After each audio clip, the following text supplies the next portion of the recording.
BCCI secretary Jay Shah మరో కీలక పదవిని స్వీకరించనున్నారు. జైషా ఇంటర్నేషనల్ క్రికెట్ కౌన్సిల్కు చైర్మన్గా ఎన్నికయ్యారు. ఆగస్టు 27వ తేదీన ఆయనకు పోటీ ఎవరూ లేకపోవడంతో ఐసీసీ చైర్మన్గా ఏకగ్రీవమయ్యారు. 35 ఏళ్ల వయసులోనే ఐసీసీ చైర్మన్గా బాధ్యతలు అందుకోనున్న జైషా ఈ హోదాని పొందిన అతి పిన్న వయస్కుడిగా రికార్డు నమోదు చేశారు. ఐసీసీ చైర్మన్ పదవి కోసం ఎవరూ నామినేషన్ వేయలేదు. చివరి రోజున షా నామినేషన్ వేశారు. దీంతో ఆయనే ఐసీసీ చైర్మన్గా గెలిచినట్టయింది. ఐసీసీ చైర్మన్గా గ్రెగ్ బర్క్లీ సేవలందించారు. ఇప్పటివరకు 2020లో గ్రెగ్ బర్క్లీ ఐసీసీ చైర్మన్గా బాధ్యతలు తీసుకున్నారు. ఆ తర్వాత కూడా మరోసారి ఆయనే ఈ బాధ్యతలు కొనసాగించారు. మూడోసారి ఐసీసీ చైర్మన్గా కొనసాగడానికి ఆయన నిరాకరించారు. దీంతో జైషా నియమితులయ్యారు. ఐసీసీ చైర్మన్గా ఈ ఏడాది డిసెంబర్ 1వ తేదీన షా బాధ్యతలు స్వీకరిస్తారు. కొన్నేళ్లుగా భారత క్రికెట్ను శాసిస్తున్న వ్యక్తి జైషా. బీసీసీఐ కార్యదర్శిగా క్రికెట్ అభిమానులందరికీ సుపరిచితమే. బీజేపీ అగ్రనేత, ప్రస్తుత భారత హోంమంత్రి అమిత్ షా కుమారుడిగా అందరికీ తెలుసు ఆయన. కానీ బీసీసీఐలోకి రాకముందు ఆయనకు క్రికెట్తో అనుబంధం ఉంది. నిజానికి చిన్న వయసులోనే క్రికెటర్ అవ్వాలని కలలు కన్నారు. కానీ ఇప్పుడు ఏకంగా అంతర్జాతీయ క్రికెట్ను శాసించే వ్యక్తిగా ఎదిగారు. మరి జైషా రియల్ స్టోరీ ఈరోజు చూద్దాం. బీజేపీ అగ్రనేత అమిత్ షా, సోనాల్ షా దంపతులకు 1988 సెప్టెంబర్ 22న జన్మించారు జైషా. వీళ్ళది ట్రెడిషనల్ గుజరాతీ కుటుంబం. గుజరాత్లోని అహ్మదాబాద్కు చెందిన జైషాకు చిన్నతనం నుంచి క్రికెట్ అంటే ఇష్టం. తాను కూడా గొప్ప క్రికెటర్ అవ్వాలని బాల్యం నుంచే కలలు కన్నారు. అందుకోసం ఏకంగా Gujarat cricket association coach Jayendra Sehgal దగ్గర కోచింగ్ కూడా తీసుకున్నారు. కానీ ఏమైందో కానీ తర్వాత చదువుల్లో పడిపోయారు. అహ్మదాబాద్లోని నిర్మా యూనివర్సిటీలో బీటెక్ పూర్తి చేశారు. బీటెక్ పూర్తి చేసిన తర్వాత 2003లో కుటుంబానికి చెందిన పీవీసీ పైపుల వ్యాపారంలో చేరారు. ఆ తర్వాత కొన్ని నెలలు స్టాక్ బ్రోకర్గా పనిచేశారు. ఆ తర్వాత తండ్రి అమిత్ షా అడుగుజాడల్లోనే రాజకీయాల్లోకి ఎంట్రీ ఇచ్చారు. కానీ మళ్ళీ ఎందుకో తిరిగి వ్యాపార రంగం వైపు వెళ్లారు. 2004లో టెంపుల్ ఎంటర్ప్రైజెస్ ప్రైవేట్ లిమిటెడ్ పేరుతో ఒక ట్రేడింగ్ కంపెనీని ప్రారంభించారు. ఒకవైపు వ్యాపార కార్యకలాపాలు కొనసాగిస్తూనే మరోవైపు క్రికెట్ అడ్మినిస్ట్రేషన్లోకి ప్రవేశించారు జైషా. 2009లో గుజరాత్ క్రికెట్ అసోసియేషన్లో ఎగ్జిక్యూటివ్ మెంబర్గా చేరారు. 2013లో గుజరాత్ క్రికెట్ అసోసియేషన్ జాయింట్ సెక్రటరీగా ఎన్నికయ్యారు. ఇక గుజరాత్ స్టేట్ క్రికెట్ బోర్డులో జాయింట్ సెక్రటరీగా ఉన్న సమయంలోనే ప్రపంచంలోనే అతిపెద్ద క్రికెట్ స్టేడియం నిర్మాణం అహ్మదాబాద్లో జరిగింది. 2015లో జైషా రిషితా పటేల్ను గుజరాతీ సాంప్రదాయంలో వివాహం చేసుకున్నారు. రిషితా, జైషా ఇద్దరూ క్లాస్మేట్స్. కాలేజీలో వీరిద్దరి మధ్య స్నేహం కాస్త ప్రేమగా మారింది. ఆ తర్వాత పెద్దలను ఒప్పించి ఇద్దరూ ఒకటయ్యారు. వీరికి 2017లో రుద్రి అనే పాప జన్మించింది. షా 2015లో బీసీసీఐలోకి ఎంట్రీ ఇచ్చారు. ఒకవైపు బీసీసీఐలో మెంబర్గా కొనసాగుతూనే మరోవైపు తన వ్యాపార కార్యకలాపాలు కూడా కొనసాగించారు. 2015లో కుసుమ్ ఫిన్సర్వ్ అనే స్టాక్ ట్రేడింగ్ అండ్ మార్కెటింగ్ కన్సల్టెన్సీలో 60% వాటాను కొనుగోలు చేశారు. 2016లో తన own company Temple Enterprises private లిమిటెడ్ని మూసివేశారు. 2019 సెప్టెంబర్లో Gujarat cricket association joint secretary పదవికి రాజీనామా చేశారు. అదే నెలలో బీసీసీఐ సెక్రటరీగా పదవి బాధ్యతలు చేపట్టారు. ఆ తర్వాత అప్పటి బీసీసీఐ అధ్యక్షుడు సౌరవ్ గంగూలీతో కలిసి బీసీసీఐని సమర్థవంతంగా ముందుకు నడిపారు. 2021లో ఏసీసీ ఏషియా క్రికెట్ కౌన్సిల్ చైర్మన్గా కూడా అయ్యారు జైషా. గంగూలీ పదవీకాలం ముగిసిన తర్వాత ఇండియన్ క్రికెట్ అంటే జైషాగా మారిపోయింది పరిస్థితి. భారత క్రికెట్ జైషా కనుసన్నల్లోనే కొనసాగింది.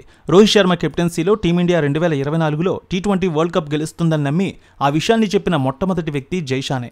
ఆయన చెప్పినట్టే రోహిత్ సేన 2024 జూన్లో T20 ఛాంపియన్గా అవతరించింది. ఇక ఆయన సాధించిన ఘనతలు చూస్తే జైషా హయాంలోనే ఐపీఎల్కు అత్యధిక లాభాలు వచ్చాయి. బ్రాడ్కాస్టింగ్ రైట్స్ని 48,390 కోట్లకు అమ్మి ప్రపంచంలోనే సెకండ్ బిగ్ స్పోర్ట్స్ ఈవెంట్గా ఐపీఎల్ను నిలిపిన ఘనత షాకే దక్కింది. దాంతోపాటు పురుష క్రికెటర్లతో సమానంగా భారత మహిళా క్రికెటర్లకు వేతనాలు ఇచ్చేలా చేయడంలో కూడా కీలక పాత్ర పోషించారు. భారత క్రికెట్ చరిత్రలో ఒక చారిత్రాత్మక ఘట్టంగా చెప్పుకోవచ్చు దీన్ని. భారత స్టార్ క్రికెటర్లు సైతం డొమెస్టిక్ క్రికెట్ ఆడాల్సిందనే రూల్ తీసుకువచ్చిన క్రెడిట్ కూడా ఆయనకే దక్కుతుంది. బీసీసీఐ సెక్రటరీగా రెండోసారి, ఏసీసీ చైర్మన్గా రెండోసారి కొనసాగుతున్న జైషా ఈ ఏడాది డిసెంబర్ 1 నుంచి ఐసీసీ చైర్మన్గా కొనసాగుతారు. వరల్డ్ క్రికెట్కు బాస్గా వెళ్తున్న జైషా ప్రపంచ క్రికెట్లో మోస్ట్ పవర్ఫుల్ వ్యక్తిగా ఉన్నారు. ఐసీసీ చైర్మన్గా జైషా ఏకగ్రీవంగా ఎన్నికయ్యారు.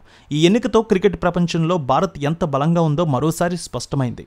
ఐసీసీ చైర్మన్గా జైషా ఎలాంటి నిర్ణయాలు తీసుకుంటారో అని చాలామంది ఎదురుచూస్తున్నారు. అయితే ఐసీసీ చైర్మన్గా జైషా సమర్థుడని క్రికెట్ సభ్యత్వం ఉన్న మెజారిటీ దేశాలు భావించాయి. ప్రస్తుతం బీసీసీఐ కార్యదర్శిగా, ఆసియా క్రికెట్ కౌన్సిల్ చైర్మన్గా జైషా చాలా కీలక పదవులు నిర్వర్తించారు. ఇంతకీ జైషా ఐసీసీ చైర్మన్గా ఎంపికవడానికి 3 ప్రధాన కారణాలు కూడా ఉన్నాయి. అవేంటో కూడా చూద్దాం. ముందుగా ఆర్థిక నైపుణ్యం. షాకు ఆర్థిక కార్యకలాపాల నిర్వహణపై మంచి పట్టు ఉంది. ఆయన పదవీ కాలంలో బీసీసీఐ ఆర్థికంగా చాలా బలోపేతమైంది. ఐపీఎల్ మీడియా హక్కుల ఒప్పందం క్రికెట్ ప్రపంచాన్ని విస్మయానికి గురిచేసింది. జైషా ఆర్థిక నైపుణ్యాలే దీనికి కారణం. క్రికెట్కు ఆదాయాన్ని పెంచే సామర్థ్యం జైషాకు ఉంది. ఈ ఆర్థిక నైపుణ్యత ఐసీసీకి ఇప్పుడున్న పరిస్థితుల్లో చాలా కీలకం. ఐసీసీలో సభ్య దేశాల మధ్య ఆదాయ పంపిణీ ఎలా చేయాలన్న దానిపై ఇప్పుడు చర్చ సాగుతోంది. చిన్న దేశాల బోర్డులకు ఇందులో ఎక్కువ ప్రాధాన్యత ఇవ్వాలన్న డిమాండ్లు ఉన్నాయి. దీనికి ఐసీసీలో వ్యూహాత్మక ఆర్థిక సామర్థ్యం అవసరం. ఇది జైషాకు చాలా ఉంది. ఐసీసీ ఆర్థిక కమిటీ ద్వారా ఐర్లాండ్, ఆఫ్ఘనిస్తాన్ వంటి దేశాలకు ఆదాయ వాటాను పెంచడానికి షా కీలక నిర్ణయాలు తీసుకునే అవకాశం కూడా ఉంది. రెండవ అంశం క్రికెట్ విస్తరణ. జైషా దృష్టి ఆర్థిక అంశాలతో పాటు క్రికెట్ విస్తరణపైన కూడా ఉంది. జైషా చొరవతో ఇప్పటికే భారత్లోని ఈశాన్య రాష్ట్రాల్లో క్రికెట్ ప్రాముఖ్యత పెరుగుతోంది.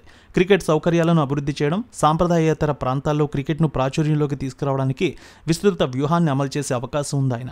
ఇటీవల టీ20 ప్రపంచ కప్ను అమెరికాలో నిర్వహించి ఇప్పటికే పాశ్చాత్య దేశాలకు క్రికెట్ను విస్తరించే వ్యూహాన్ని ఐసీసీ మొదలుపెట్టింది. ఇప్పుడు కొత్త మార్కెట్లోకి క్రికెట్ను చేరువ చేయాలనే లక్ష్యంతో జైషా ముందుకు సాగే అవకాశం ఉంది. ప్రపంచవ్యాప్తంగా క్రికెట్ లీగ్లకు బ్లూ ప్రింట్గా మార్చిన ఐపీఎల్ అనుభవం జైషాకు ఉంది. కాబట్టి కొత్త మార్కెట్లకు క్రికెట్ను విస్తరించడంలో జైషా సమర్థుడని సభ్య దేశాలు భావించాయి. ఇక మూడవ అంశం క్రికెట్ దౌత్యం. క్రికెట్ ప్రపంచం కేవలం ఆటకే పరిమితం కాలేదు. క్రికెట్ రాజకీయాలతో లోతుగా ముడిపడి ఉంది. అంతర్జాతీయ సంబంధాలు, టోర్నమెంట్ హోస్టింగ్లపై రాజకీయ చర్చ కూడా జరుగుతోంది. ఆసియా కప్ 2023 హైబ్రిడ్ మోడల్లో నిర్వహించడంలో షా కీలక పాత్ర పోషించారు. సంక్లిష్టమైన దౌత్య కార్యకలాపాలను జైషా వ్యూహాత్మకంగా నిర్వహిస్తాడనే పేరు ఉంది. ఐసీసీలో జైషా నాయకత్వంలో ప్రధాన టోర్నమెంట్లు ఎలాంటి వివాదాలు లేకుండా జరుగుతాయని సభ్య దేశాలు భావించాయి. భారత్ నుంచి ఇంతకుముందు జగన్మోహన్ దాల్మియా, శరద్ పవార్, ఎన్ శ్రీనివాసన్, శశాంక్ మనోహర్ ఐసీసీ అధిపతులుగా పనిచేశారు. ఈసారి చైర్మన్ పదవికి షా ఒక్కరే పోటీలో నిలిచారు. జైషా ఆటగాళ్లతో మంచి రిలేషన్స్ ఏర్పరచుకునేవారు. ఇది ఆయన కెరీర్ విజయంలో కీలక పాత్ర పోషించింది.